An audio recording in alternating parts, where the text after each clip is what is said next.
अब शुरू करने जा रहे हैं हम field on an equatorial plane of an electric dipole. पर उससे पहले हमें समझना होगा कि इक्वेटोरियल प्लेन कैसा प्लेन होगा। कोई भी ऐसा प्लेन जो आपके डाइपोल के साथ कैसा एंगल बना रहा हो, 90 डिग्री का एंगल बना रहा हो, इसी पर्टिकुलर प्लेन को हम लोग कहेंगे इक्वेटोरियल प्लेन। ये प्लेन एक्स वाई प्लेन भी हो सकता है और वाई जी प्लेन भी हो सकता है। ठीक है, अब हमने क्या करना है, इस इक्वेटोरियल प्लेन पे एक पॉइंट लेट करना है P, या आप लोगों की मर्जी, आप कोई भी पॉइंट लेट कर लीजिए। मैंने P पॉइंट लेट किया है। प्लस चार्ज को मैं पॉइंट दे रही हूँ A, माइनस चार्ज को मैं पॉइंट दे रही हूँ B। और मैंने क्या कहा कि ये हमारे डाइपोल के साथ कैसा एंगल बनाएगा, 90 डिग्री का एंगल बनाएगा। तो हमने इस पॉइंट P से 90 डिग्री का एंगल भी बना लिया। मान लेते हैं कि ये डिस्टेंस PM का, ये डिस्टेंस PM का हमारा है x, और डाइपोल की लेंथ पूरी कितनी है, जल्दी बताओ। डाइपोल की लेंथ है हमारी 2a। कैसे? क्योंकि हमने इसके पार्टीशंस बांटे थे a एंड a में। जब भी हम डाइपोल के लिए कैलकुलेशंस करेंगे हम उसके मिड पॉइंट से कैलकुलेशन करेंगे। ठीक है, अब आगे की बात देखते हैं। इस प्लस चार्ज की वजह से जो कि A पर लोकेटेड है, इलेक्ट्रिक फील्ड जनरेट होगी कुछ इस तरफ, that is along PA, sorry outward to the PA। उसी तरीके से B की वजह से जो इलेक्ट्रिक फील्ड क्रिएट होगी वो कहाँ होगी, PB, मेरी तरफ, क्योंकि नेगेटिव चार्ज अपनी तरफ खींचता है इलेक्ट्रिक फील्ड लाइंस को, राइट।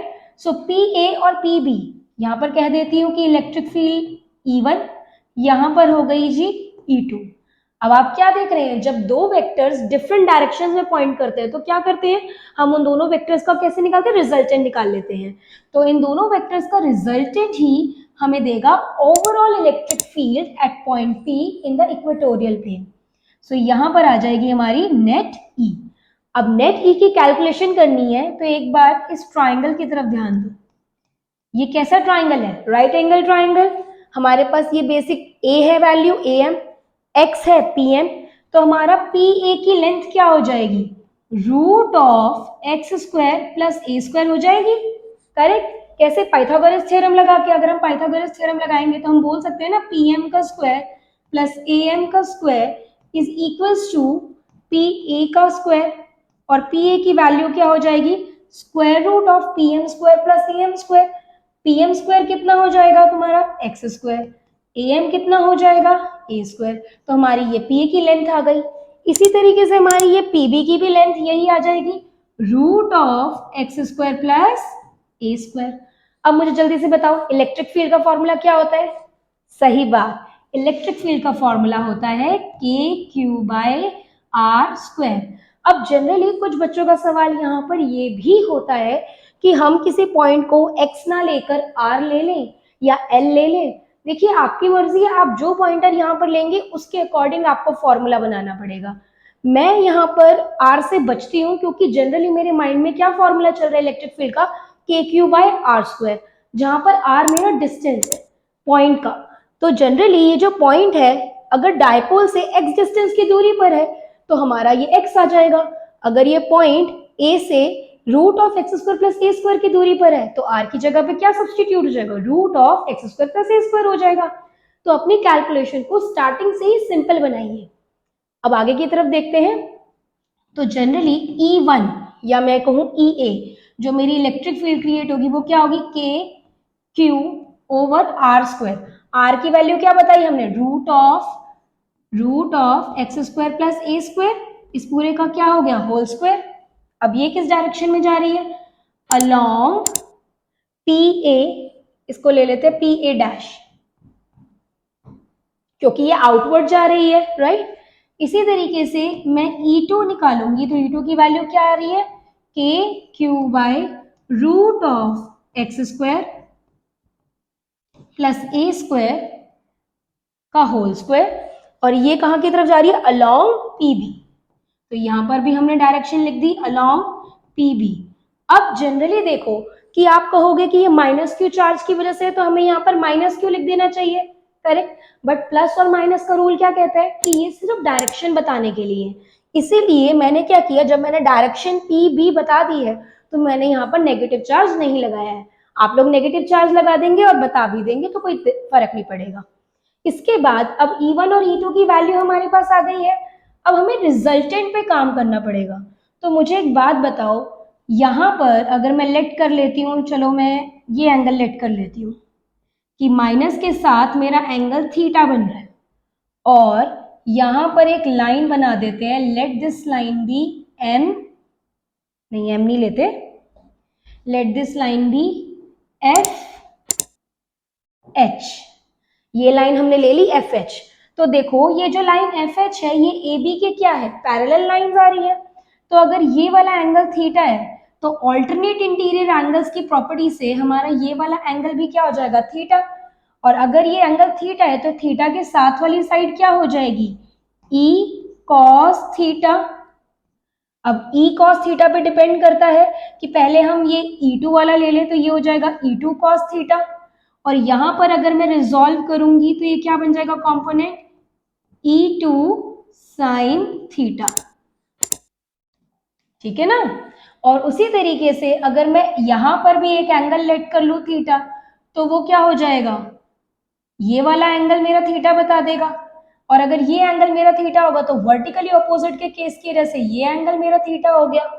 और अगर मेरा एंगल थीटा यहाँ पर है तो यहाँ पर फिर से मेरा एक और वैल्यू आ गया E1 cos थीटा, और इसके परपेंडिकुलरली मेरे पास एक वैल्यू आ गई E1 sin थीटा, क्योंकि यहाँ पर जो इलेक्ट्रिक फील्ड मैंने ली थी E1 ली थी, राइट।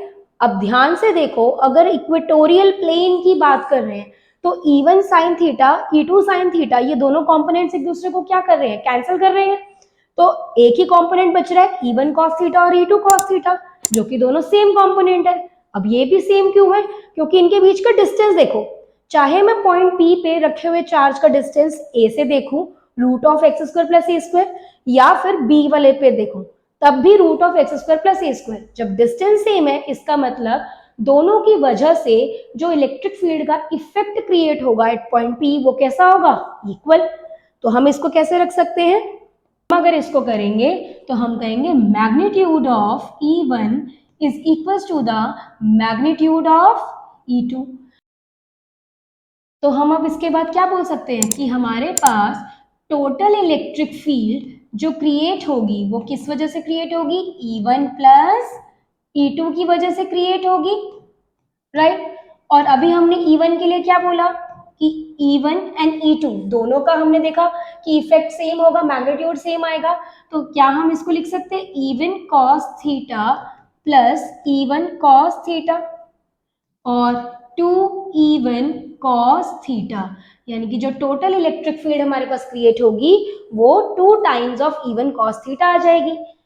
तो क्या आएगा इसका मैग्नीट्यूड, 2, E1 की वैल्यू क्या थी, KQ over square root of x square plus a square cos theta.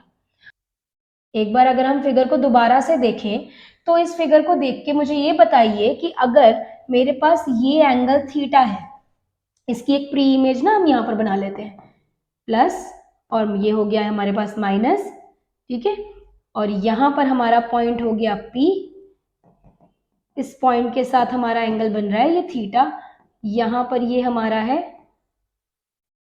X और A।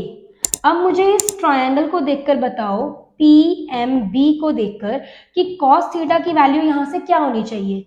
अगर हम सो कहा टो का कॉन्सेप्ट लगाएं तो कहा मतलब एडजेसेंट साइड ओवर हाइपोटेनस, तो एडजेसेंट साइड हमारी क्या है, A। हाइपोटेनस यहाँ पर क्या बनता है, root of x square plus a square. तो हमारी यहां से cos थीटा की वैल्यू भी आ गई, a over root of x square plus a square.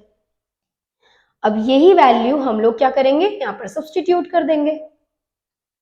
तो ये क्या हो जाएगा, 2KQ over square root of x square plus a square multiply a over square root of x square plus a square. अब एक गलती कर दी है मैंने, बताओ जल्दी बता दो, कि जब हमने यहाँ लिखा था KQ बाय आर स्क्वायर तो हमने क्या लिखना चाहिए था, root of x square plus a square का होल स्क्वायर। तो यहाँ पर भी क्या आ जाएगा, होल स्क्वायर। अब अगर हम इसको रिजॉल्व करेंगे तो ये क्या आ जाएगा, KQ इंटू 2a ओवर, अब देखो x square plus a square का होल स्क्वायर है, रूट से होल स्क्वायर क्या करेगा, कैंसिल कर देगा। तो ये तुम्हारे पास पावर 1 आ जाएगी, और यहाँ पर पावर कितनी हो जाएगी, रूट है तो रूट की वजह से पावर हाफ हो जाएगी। बेस सेम है, मल्टीप्लाई हो रहे हैं तो powers at 1 plus half 3/2, right. तो मैं डायरेक्ट ही लिख रही हूँ x square plus a square की पावर हो गई 3/2।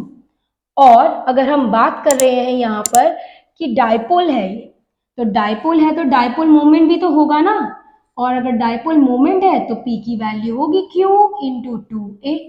तो यहाँ पर हम Q इंटू 2A की जगह पे क्या डाल सकते हैं, P डाल सकते हैं, राइट।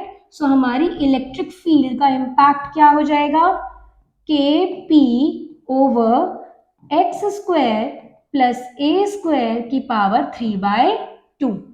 ये आ गई जी हमारी electric field, overall electric field due to a dipole at an equatorial plane.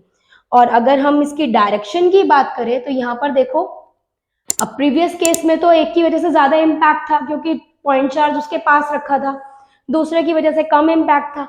यहाँ पर ओवरऑल इलेक्ट्रिक फील्ड कैसी होगी, यहाँ पर जो इलेक्ट्रिक फील्ड होगी वो पॉइंट PE के अलोंग होगी, यानी कि +2 माइनस होगी। और अगर हम बोले डायपोल की डायरेक्शन के ऑपोजिट, क्योंकि लास्ट क्लास का लेक्चर याद करो, मैंने तुम्हें क्या बताया था कि डायपोल में इलेक्ट्रिक फील्ड की जो डायरेक्शन होती है वो कहां से कहां होती है, माइनस से पॉजिटिव की तरफ।